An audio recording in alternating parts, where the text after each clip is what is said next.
So next question है हमारे पास, if A1 A2 A3 and so on AN are in geometric progression then we have to prove that this whole determinant equals to zero. Alright, so यहाँ पे हमारे पास जो terms है A1 A2 A3 वो geometric progression में है। इसका मतलब ये कुछ टर्म्स हैं हमारे पास जो कि उस GP की ही हैं।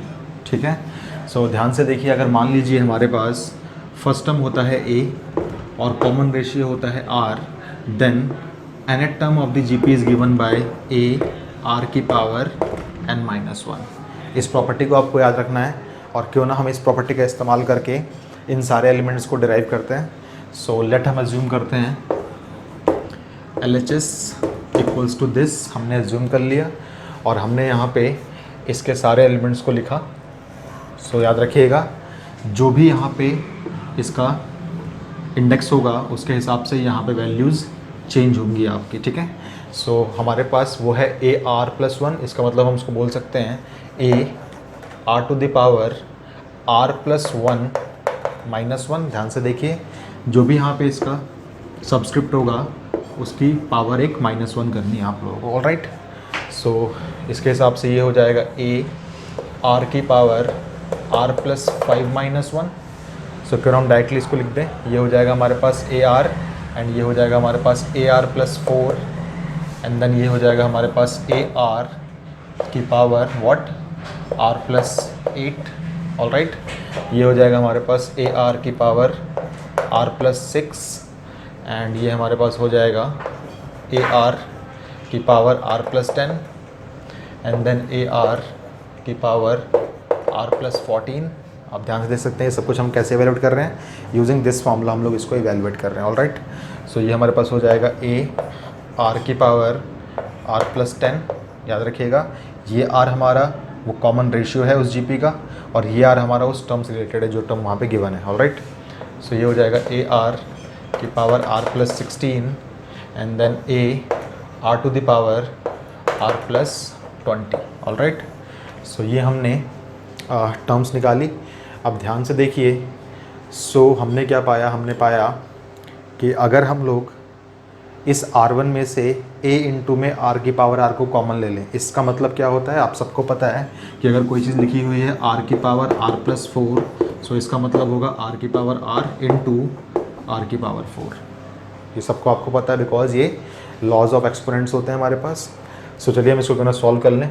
ध्यान से देखिए, हम इस पूरे रो में से A इंटू में R की पावर R को निकाल सकते हैं बिकॉज सबसे छोटी जो टर्म है यहाँ पे वो AR की पावर R ही है। इस टर्म में से हम लोग AR की पावर R+6 को निकाल सकते हैं बिकॉज यहाँ पे भी R+6 कंटेंट है और यहाँ पे भी R+6 कंटेंट है। और सिमिलरली हम लोग इस R3 में से AR की पावर R+10 को निकाल सकते हैं बिकॉज यहाँ पे भी R+10 है, यहाँ पे भी R+10 है, प्लस 6 एक्स्ट्रा है यहाँ पे, एंड यहाँ पे भी AR+10 है, प्लस में 10 एक्स्ट्रा है यहाँ पे। ऑलराइट, सो हमने क्या लिखा, टेकिंग आउट कॉमन फैक्टर्स। अब यहाँ पे बहुत सारे फैक्टर्स हैं, देखिए कैसे लिखते हैं हम लोग यहाँ पे, टेकिंग आउट कॉमन फैक्टर्स। ये है आपके पास AR की पावर R कॉमा AR की power R+6 comma and AR की पावर R+10 आउट लिख दिया हम लोगों ने। Taking out common factors this and this from, कहाँ से किया हमने, सो इसको हमने किया है रो 1 से, इसको हमने किया है रो 2 से, और इसको हमने किया है रो 3 से, और यहाँ पे हम एक वर्ड लिख देंगे रेस्पेक्टिवली। मतलब हमने इन्हीं ऑर्डर्स में इनको कॉमन आउट निकाला है, यानी कि AR की पावर R को हमने निकाला है R1 से कॉमन, AR की पावर R+6 को हमने निकाला है R2 से कॉमन, एंड AR की पावर R+10 को हमने निकाला है R3 से कॉमन। ऑलराइट, सो इसको हम लोग रब करते हैं यहाँ से, इसको भी रब कर देते हैं हम लोग यहाँ से। सो देखते हैं हमें क्या चीज़ मिलेगी यहाँ पे। पार्टीशन क्रिएट किया हम लोगों ने यहाँ पे। सो अगर हमने AR की पावर 6 को निकाल लिया है बाहर and then multiplied by AR की पावर R+6 को भी निकाल लिया है बाहर and then multiplied by AR की पावर R+10 को भी बाहर निकाल लिया है, तो ध्यान से देखिए अंदर हमारे पास क्या बचेगा, अंदर हमारे पास बचेगा ये हो जाएगा 1, देन R की पावर R निकल चुके हैं तो यहाँ पे सिर्फ R की पावर 4 बचने वाली है। ठीक है, R की पावर R निकल चुके तो यहाँ पे R की पावर 8 बचने वाली है आपके पास। ठीक है, सिमिलरली अगर AR की पावर 6 यहाँ से निकल चुके तो ये हो जाएगा आपके पास 1, ध्यान से देखिए 6 निकल चुका है, इसका मतलब 4 बचेगा यहाँ पे। आपको ध्यान रखना है ये सब कुछ मैं कर रहा हूँ लॉज ऑफ एक्सपोनेंट के थ्रू, ऑलराइट। सो ये हो जाएगा r की पावर 4 एंड देन r की पावर 6 अगर निकल चुकी है तो 6 और 14 जब जाएंगे तो 8 बचेगा आपके पास, यानी कि r की पावर 8। देन a r की पावर 10 आपका निकल चुका है, यहाँ बचेगा 1।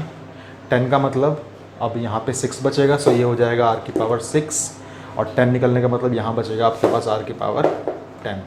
ध्यान से आप ऑब्जर्व कीजिए। सो आपने क्या देखा, r1 और r2 दोनों आइडेंटिकल हैं। सो आप इसको बोल सकते हो this implies that a r की पावर 6 इंटू a r की power r plus 6 into a r की पावर r प्लस 10 इंटू में ये हो जाएगा 0। 0 क्यों हुआ ये, since r1 and r2 are identical, alright.